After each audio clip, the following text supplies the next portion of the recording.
And now, it's time to sit back and enjoy the Two True Freaks Internet Radio Broadcast. Attention, people of Earth. Do not resist us. All who oppose us shall be annihilated. We command the most powerful army of monsters in the universe. They are sure to defeat your Earth monsters.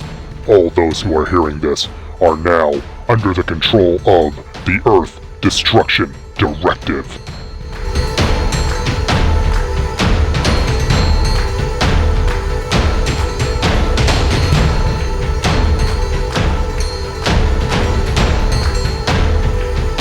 Hello everyone and welcome to Earth Destruction Directive. I am your host as always, Mr. Luke Giaconetti. I'd like to thank everyone for downloading and listening to our show today.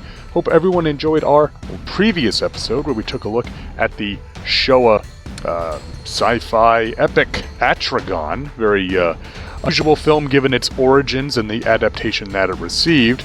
Today we are shifting gears a little bit. We are taking a look at a comic book series. We are going to the publisher IDW to take a look at the miniseries Godzilla Oblivion. Again, kind of keeping with the science fiction sort of aspect from the previous episode, so we got some continuity there. But before we get to that, we do have a good bit of news, so let's jump right into it. In Monsterverse news, and in comic book news, I guess, Legendary Comics has launched the Kickstarter campaign for the Godzilla x Kong The New Empire Prologue comic, which is entitled Godzilla x Kong The Hunted. The Hunted is a Kickstarter exclusive hardcover comic, which will not be offered at retail, with art by David Aja. The campaign synopsizes the series as, quote, a twisted Skull Island trophy hunter baits his trap and sets his sights on the biggest game of all deep within the hollow Earth. Certainly an intriguing sounding premise. Now here's the thing though. This campaign is actually for not one but two different hardcover comics. The second book is called Monsterverse Declassified. It is going to reveal information about what they say is, quote, 4 fan-favorite titans, Doug, Behemoth, and Tiamat, plus one to-be-revealed titan. Doug, of course, being the doggy lizard guy we saw briefly in Hollow Earth in Godzilla x Kong. Now, Declassified is also a Kickstarter exclusive and will not be offered at retail, so if these sound cool to you, head over to Kickstarter and back the campaign. In more Monsterverse news, the full trailer for the Apple TV series Monarch Legacy of Monsters has debuted. The prestige series seems all sorts of mysterious and action-oriented, with several titans showing up in the trailer, including the Big G himself. Now, I am very curious about the mythology that this show will build, but the simple fact that we are getting a prestige format Monsterverse show just has me absolutely tickled pink. Now, the series debuts November 17th, so if you don't already have Apple TV locked in, you may want to look into that, or at the very least, chat up your friends to see who does have access to the service, if you know what I mean. In even more Monsterverse news, we have some information about the upcoming PC and console game, which was previously announced last year. Developed by 7 Levels, the new press release states that, quote, the events of the game will take place shortly after the aftermath from Godzilla vs. Kong. The player will have to survive in the desolation of a ruined city. For this, they will use, among other things, the colossal strength of the Titans. The title will combine the genres of action, adventure, and platforming games, and the whole thing will be enriched with a realistic audio-visual setting. Now, pricing and release dates have not been announced at this time. Certainly seems like a novel approach to a monster game. I do wonder what they mean by using the strength of the Titans, but hopefully more will be revealed as we get closer to the release date of this game. Now, in more video game news, Daikaiju game Gigabash will be getting an Ultraman DLC pack in early November.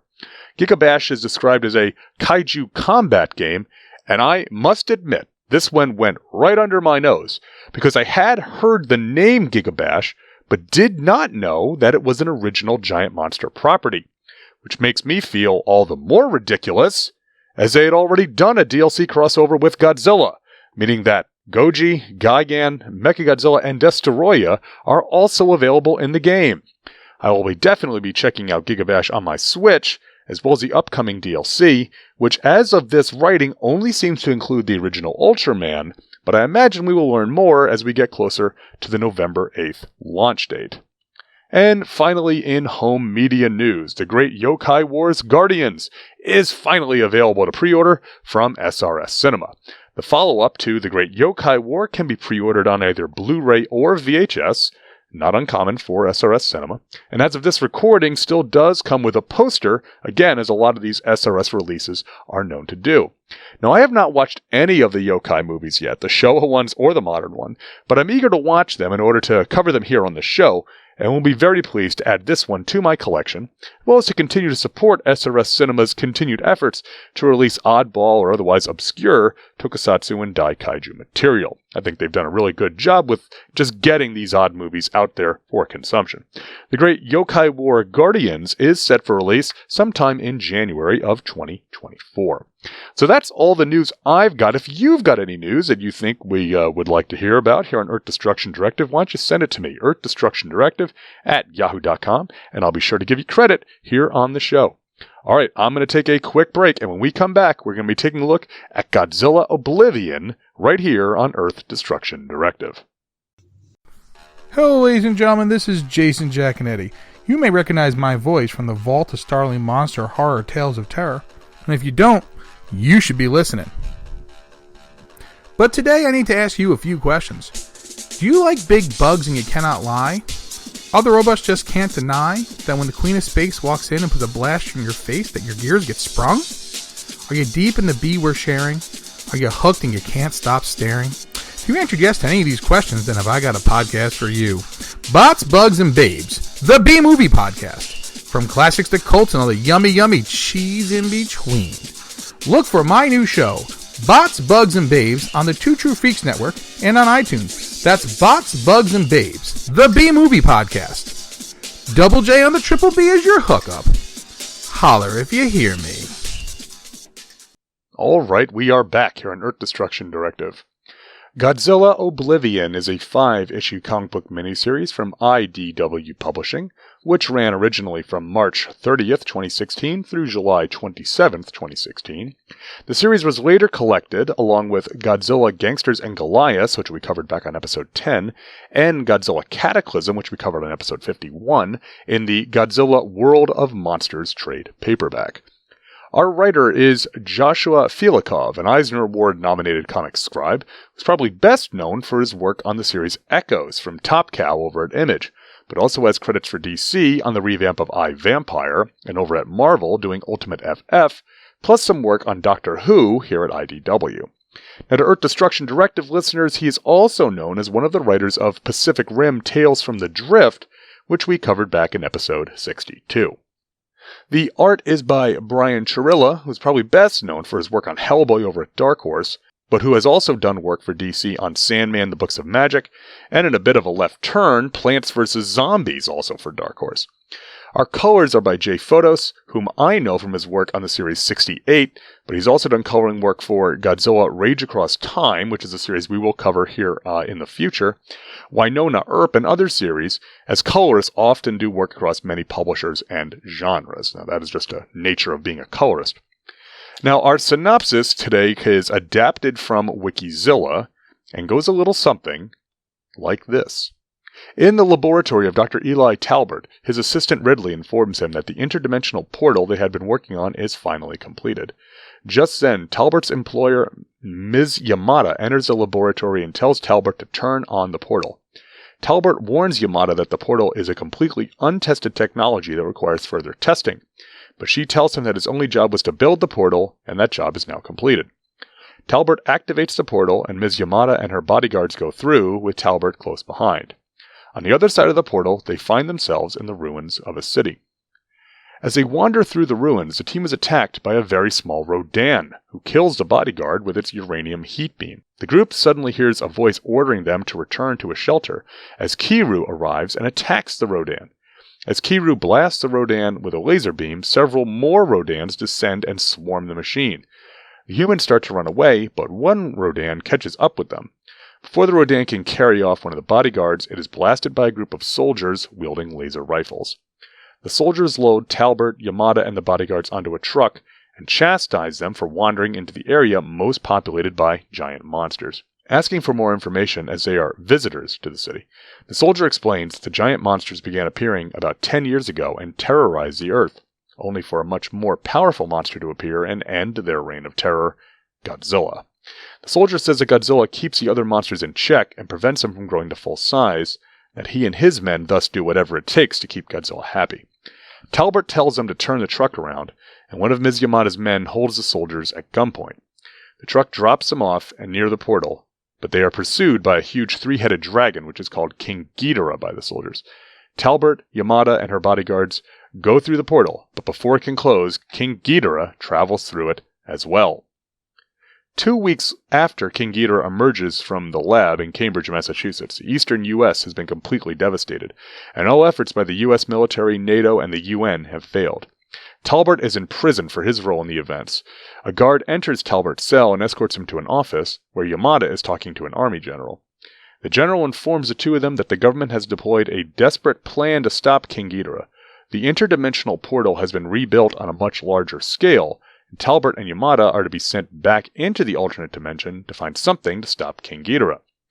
At the new portal, Talbot tells Ridley, now leading the project, to close the portal if anything worse than King Ghidorah comes through, to which she readily agrees. The portal is activated, and the team consisting of Talbot, Yamada, and their escorts, led by a soldier named Weinstein, go through. On the other side, they see Godzilla roaming the city. Talbot runs into the street right in front of an armored vehicle. Dreyer, the soldier Talbot and Yamada had met in this dimension before, exits and discusses the situation. Talbot asks to borrow some technology to stop King Ghidorah, but Dreyer says their technology was useless against King Ghidorah, and only Godzilla can stop him. Talbot and Yamada enter an armored vehicle and activate the siren, causing Godzilla to give chase. After dodging Godzilla's atomic breath, the vehicle passes through the portal. A few seconds later, Godzilla comes through the portal as well. Ridley asks what they will do now, and Yamada answers that they will make Godzilla fight King Ghidorah. Talbot remarks that he's got a bad feeling about this plan. Godzilla and King Ghidorah are battling in D.C., while Talbot, Ridley, Yamada, and Weinstein are observing from the laboratory. As Yamada and Weinstein discuss the ethics behind the portal Yamada's company constructed, Ridley informs Talbot of a new plan to combat the monsters, but says it's better if he doesn't know much about it. Back in D.C., the battle between Godzilla and King Ghidorah is back and forth, with both monsters gaining the upper hand. Seeking an opportunity, Weinstein contacts an aircraft carrier and recommends a nuclear strike against the monsters while they are over open ocean. Talbot expresses his doubt the plan will work and tells Ridley to prepare to activate her backup plan. The President approves the strike, and 2 fighter jets armed with nuclear missiles approach Godzilla and King Ghidorah and unleash their payload, causing both monsters to vanish in a nuclear explosion. As the smoke clears, however, the water stirs and Godzilla surfaces once again, seemingly unharmed, while King Ghidorah is nowhere to be seen. As Talbot and Weinstein panic to decide what measures to take next, Ridley dons a suit with motion controllers attached to it and informs them about her backup plan. Ridley states she recovered metal from the robot Godzilla found in the other dimension and replicated it to build an army of Mechagodzillas, as she has dubbed them. Weinstein protests the operation, but Talbot states there's no other option and tells Ridley to unleash her robots. As the Mechagodzillas fly out of a hangar, Talbot and Yamada watch on a computer screen. Both state they hope this works. As the fleet of MGs fly into battle with Godzilla, Ridley tells Talbot there's a backup plan should the Mechagodzillas fail. King Ghidorah's carcass could be salvaged and cybernetically modified to make him into a weapon they could control. Believing it the best option left, Weinstein tells Ridley to go through with the plan and begins recruiting the military's help. While Godzilla battles the Mechagodzillas out at sea, Ridley and a team of divers sneak past him in a boat and dive to the seafloor where King Ghidorah's body lies. The divers place a giant balloon underneath the carcass and pump it with air, allowing it to float to the surface where helicopters airlift it away while Godzilla is still distracted. Back at the laboratory, Talbot receives word from Ridley that King Ghidorah's carcass has arrived and has begun conversion into Mecha King Ghidorah. Ridley activates Mecha King Ghidorah just as they hear Godzilla's roar as the monster arrives and tears open the wall of the facility. As the monster prepares to battle, Yamada sees a simple message on a computer screen transmitted from the other Earth, which reads, "We're so sorry." The portal then opens, and through it emerge Rodan, an adult Mothra, 2 larval Mothra, Biollante, Anguirus, King Caesar, and Zilla. As the numerous monsters pass through the portal, Godzilla and Mecha King Ghidorah find themselves surrounded. As the monsters prepare to fight, Yamada asks Talbot about a backup plan they had previously discussed. Talbot begs Yamada not to initiate the plan and continue to fight back instead, but she insists the fight is over and humanity is out of options. Weinstein informs Talbot and Yamada that the order was given to unleash the United States' entire nuclear arsenal across the globe to fight the monsters. Yamada tells Weinstein this plan will kill them all, but Weinstein replies that some humans will survive, rather than none. Pouting Mecha King Ghidorah, Ridley fights off the other monsters. As she battles, Talbot contacts her about programming nanites for his and Yamada's backup plan. At the same time, Weinstein approaches Talbot and informs him that she will turn control of the system over to NATO. Talbot and Yamada tell Weinstein they have a better plan to save humanity and convince her to evacuate every city on Earth. Meanwhile, Godzilla is still under attack from the other monsters and soon turns his attention back to Mecha King Ghidorah. Ridley tells Talbot that Mecha King Ghidorah will not be able to fight much longer, but Talbot pleads with her to distract the monsters for a little while longer while the plan is enacted. Yamada asks Weinstein to patch her through to NATO's comm line so she can send a message to the entire world. While monsters such as Biollante, Zilla, King Caesar, and Batra wreak havoc across the globe, Yamada broadcasts a message accepting responsibility for the cataclysm that has fallen Earth. She states that soon the monsters will claim the entire planet as their own and wipe out humanity. Tells Talbot to activate the nanite device.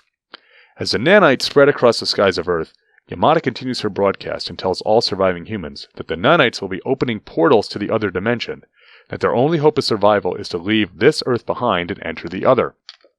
Following Yamada's speech, Ridley contacts Talbot and asks if the plan has worked, to which he replies, "It will." Just then, Godzilla grabs Mecha King Ghidorah's mechanical head and tears it off, creating an electrical surge that kills Ridley. Yamada states that in order to prevent the monsters from following them to the other dimension, the portals will close once a kaiju approaches, meaning they can only save citizens who reach the portals before the monsters. As Yamada, Talbot, Weinstein, and numerous others approach the portals, Weinstein asks Talbot if his solution is simply running away. Talbot states there is no other option, and that Weinstein is free to stay if she wants. Weinstein complies with the plan and prepares to go through the portal. Before passing through, the humans realize someone needs to stay behind to permanently close the portals. Talbot states that he will do it since he considers the whole incident to be his fault. Yamada asks him if he is sure, to which he replies the other world was awful anyway. Yamada stays behind as well and watches Talbot pull the switch as Godzilla charges towards him. Godzilla fires his atomic breath at the portal while the other monsters look on, as portals across the globe close and seal the gateway between the two dimensions. So there is a lot to unpack here in these 5 issues, so let's go ahead and get right into the notes. Now, the story relies on the old science fiction trope of the interdimensional portal, a wonderful cliche which has found its use in everything from Sliders to Doctor Who to Stargate, and even to Godzilla in the film Godzilla X Megaguirus, which we covered way back in episode 4, in which case an artificial black hole ends up releasing a swarm of giant insects on our world. The portal here connects our world with this other, monster-ravaged world, and from there, seems like things are chucked through it back and forth. I applaud Filikov for using his story device as much as he does, but the other world has little development or even character other than, quote, that place where the monsters come from. Bringing monsters to our world via the portal is a nice trick, but I do still find myself wondering how they showed up on the other world in the first place. Was there another portal on some different third world that sent the monsters there before? Speculation is all we have. Now, the characters do not fare particularly well in the span of the series. Things start out well enough, with Talbot and Yamada immediately being at odds with each other, but there's not much in the way of growth throughout the series. Characters like Ridley and Weinstein serve their purpose, but don't leave much of an impression on the reader. The monster characters do not fare much better. The primary trait of Toho monsters, to me, is that they are in fact characters in their stories, not just generic beasties for the humans to fight or from whom to flee. Sadly, that is not the case here, as other than the extended fight scene between Godzilla and King Ghidorah in issue 2, the monsters are also not memorable for their actions, nor particularly characterful either. Furthermore, the choice to have multiples of each monster, including a swarm of Rodans in issue 1, is one that does not really work for me, ultimately turned me off while I was reading. The same goes for the varying sizes of the monsters, although, to be fair, the fleet of small Kirus was a very neat image. Now, ultimately, the biggest fault I have with the series is that the events do not seem to have any weight. Major twists happen, one right on top of the other, and by the end, things are happening so fast, they have no gravitas or meaning. It's a comic book equivalent of a little kid telling you a story. And then this happened, and then this happened, and then this happened. The fleet of Kiru are built so fast that it strains credibility. And yes, I understand that I am saying that in a story involving giant monsters jumping planets via an interdimensional portal. It gets even more ridiculous with Mecha King Ghidorah being salvaged, brought to the lab, rebuilt, and launched in the time it takes Godzilla to walk to the lab. I mean, at most, that's a couple hours. And at that point, we've jumped from suspect to simply nonsensical. And perhaps the point, had this been a wild and woolly series filled with bombastic action, sort of like a Devil Dinosaur meets Godzilla Final Wars, I could buy that time distortion. Here, though, in this case, it just took me out of the story and made it less enjoyable. Now, the artwork by Chirillo and Photos is unusual for a Godzilla comic, although not bad in and of itself. I'm usually pleased when IDW gets these offbeat art teams to work in their monster comics, since I think there should be room for all sorts of artistic styles to tell comic stories, and not just a single house style, for lack of a better term, for a property like Godzilla. The characters are easily recognized and consistently drawn. The monsters themselves are well rendered, even if some of the narrative choices around the art was not to my liking. Now, the covers I have for the series, 2 are by Chirillo. Issue 3, depicting an artistic take on King Ghidorah's 3 heads as a biohazard warning symbol, and Issue 4, showing Godzilla's eyes and snout peeking out of a red ocean overlooking a small boat. Both are very striking designs, very pleasing to the eye. The other 3 covers I have are by James Stokoe, who has done lots of Godzilla work for IDW, but is best known to me for his superlative Half-Century War miniseries, which we covered back in episode 21. His covers leap off the page, with number 5 being my favorite, Godzilla smashing through a building, heading directly at the reader, his eyes white, smoke pouring from his mouth as he spools up a blast of atomic breath. Truly a top-notch cover. I do want to give the series some credit, in that it does create several very cool moments, which are worth mentioning. The appearance of King Ghidorah at the end of Issue 1 is suitably impressive. The image of him entering through the portal to the, quote, real world is a great cliffhanger. Issue 2 features a 2-page spread of Goji firing his atomic breath at our team as they flee in a truck, with a wonderful use of scale to show how massive Godzilla truly is, and longtime readers know I am a sucker for scale in comic book art like that. And the atomic bomb attack in Issue 3 is very sharp, with the mid-air explosion looking like a miniature sun, with the tiny forms of Goji and King Ghidorah at the center. Overall, Godzilla Oblivion is not one of the better Godzilla miniseries which IDW has published. The story concept is strong, but the execution does not live up to that premise, with too much happening too fast, straining believability. Neither the humans nor the monsters are particularly interesting in the grand scheme of the story, mostly being there to drive the plot, which happens in overdrive. The art, though admittedly not to everyone's taste, works well for the story, but I am almost always a story-first sort of comic book reader, so that only goes so far with me. So while I will always give IDW's Godzilla comics a try, this one is not one I can see myself revisiting anytime soon.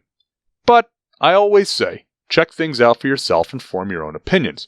So if you would like to read Godzilla Oblivion, you do have a few choices.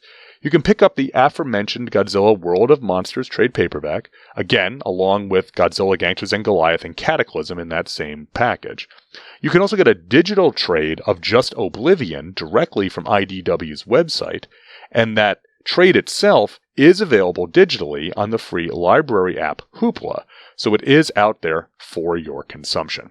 So now I throw it to you, the listeners. What do you think? Have you read Godzilla Oblivion? Are you a fan of it? Do you like stories involving alternate worlds and interdimensional portals? Did the art work for you, or did you prefer something a little more traditional with your art here? Write me in. Let me know. I'd love to talk about it here on the show. Earth Destruction Directive at yahoo.com. You can also leave a comment on the Facebook or reach out to me on Twitter or YouTube, and we'll talk about it here. All right, folks, I'm going to take a quick break, and we will be right back to do listener feedback and close out the show here on Earth Destruction Directive. Hi, I'm Ruth. And I'm Darren of the Rad Adventures Network. We're a married couple who enjoy great stories of all kinds, including adventures, mysteries, science fiction, and fantasy. Please join us for a variety of podcasts focused on a range of pop culture topics. Trekker Talk is about 23rd century bounty hunter Mercy St. Clair from the comic Trekker by writer and artist Ron Randall. It's a blend of classic sci-fi adventures and noir mysteries set in a retro future. Xenozoic Xenophiles is about the comic Xenozoic Tales by writer and artist Mark Schultz. It's a post-apocalyptic adventure series filled with Cadillacs and dinosaurs. Warlord Worlds covers the many comics of writer and artist Mike Grell, including The Warlord, John Sable, Green Arrow, and the Legion of Superheroes. Sensational Sleuths, where we talk about favorite mystery novels, movies, and TV shows. Fantastic Fantasies, where we share our favorite fantasy films and books. And Amazing Adventures, where we discuss action-packed adventure stories. Listen on Podbean, iTunes, Stitcher, Google Play, and YouTube. And follow us on Facebook, Twitter, and Instagram. Or visit radadventuresnetwork.com to find all of our shows and links to our social media pages. That's RAD, R-A-D, which is short for Ruth and Darren. All right, folks, we are back here on Earth Destruction Directive. And now it's time for a little bit of listener feedback. If you would like to get in touch with the show, you can email me at earthdestructiondirective@yahoo.com. You can also get in touch with me on Facebook, Twitter, YouTube, or on the Discord, all of which you can find the information in the outro to the show and the show notes. So let's get into our email. Our email comes from Billy D. Bill Dunleavy from the Magazines and Monsters blog, a collaborator of mine on several occasions, and Billy writes, Gamera app, talking about Gamera the Brave. Hey dude, I'll get this out of the way right now. I don't like Gamera. Okay, moving on. Well, that kind of says it all, doesn't it? I will say this, Billy. Gamera is, especially the Showa films, it is kind of an acquired taste, right? Because they very much are children's films, especially the ones from, I'd say from Guren on especially. But even Gauss and the original have their children's film aspects. Burrigan, not so much. War of the Monsters, not so much. That one's a little bit trying to be more like the Toho films of the era. But in any event, I get that. And I get this, that it is kind of a big hurdle for some folks, the Showa Gameras. But you know what? Gamera the Brave takes enough of that it still, I think, captures the flavor, but does it in a different way. So, you know what? Maybe give it a shot. I think you might be surprised. And of course, the Heisei trilogy is that's been like the I've heard that in the fandom. So, it's Gamera for people that don't like Gamera, right? Even though, again, it does kind of touch on some similar stuff about Gamera's connection with children and all that. So, you know what? I would say, even if you're not a Gamera fan, maybe give the Heisei films a try. Both the trilogy and the Gamera the Brave on their own, I think can have a lot of value, even if you're not normally a Gamera fan. Now that said, Billy continues, I've never seen Atragon, but really want to.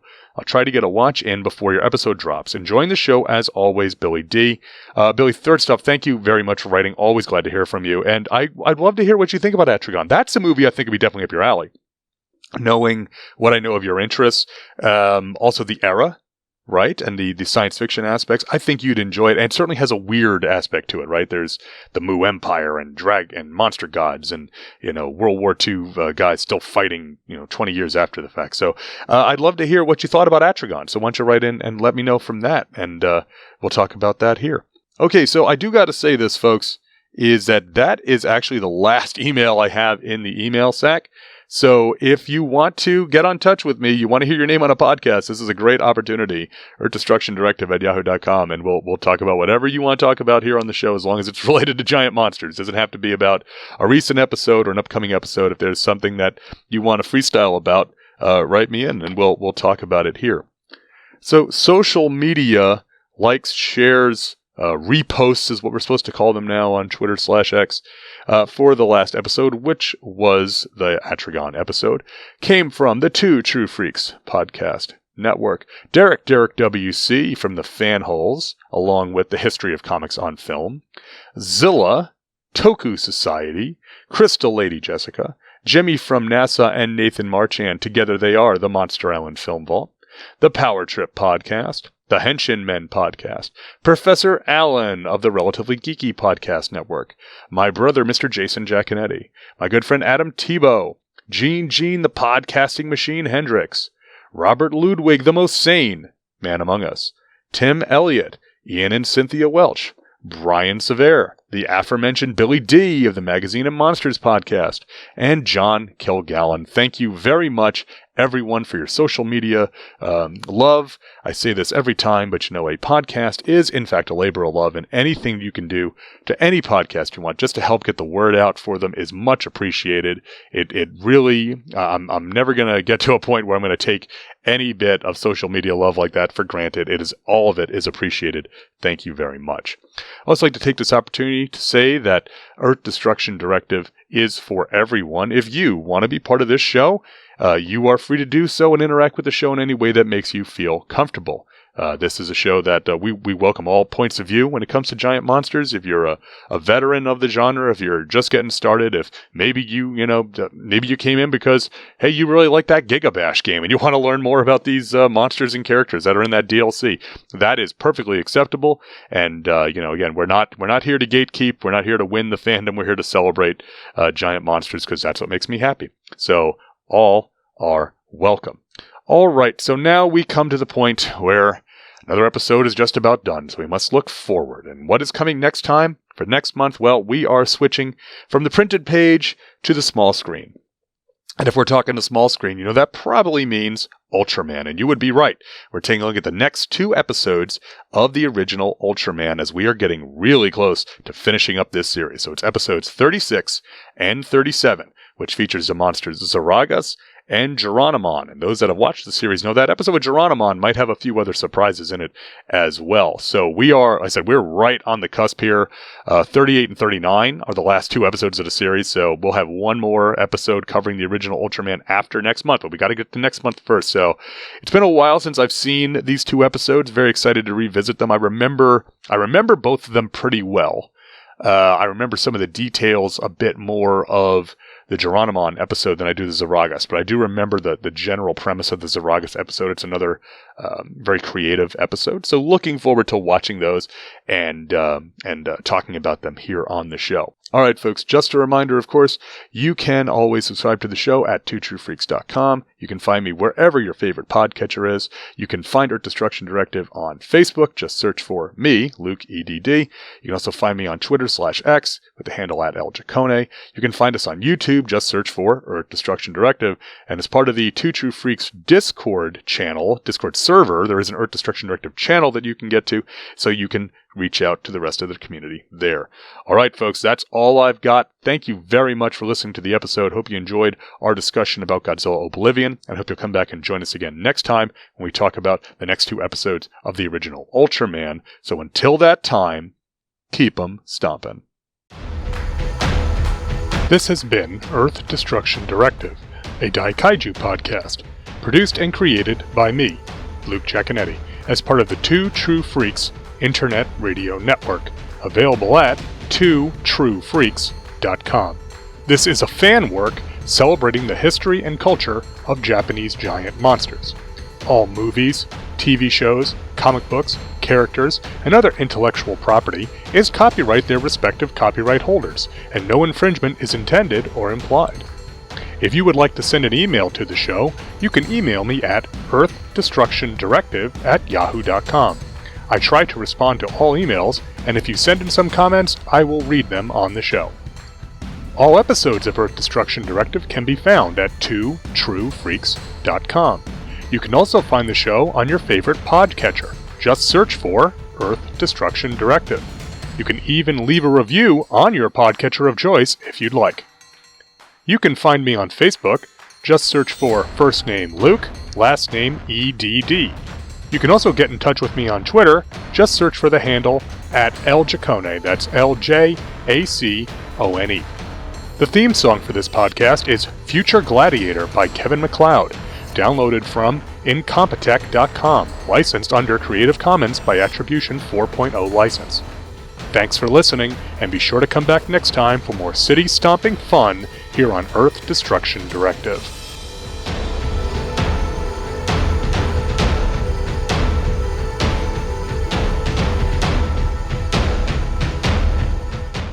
Tune in next time to hear the crusty old podcaster from Oklahoma say, There's a WTF moment if I ever saw one.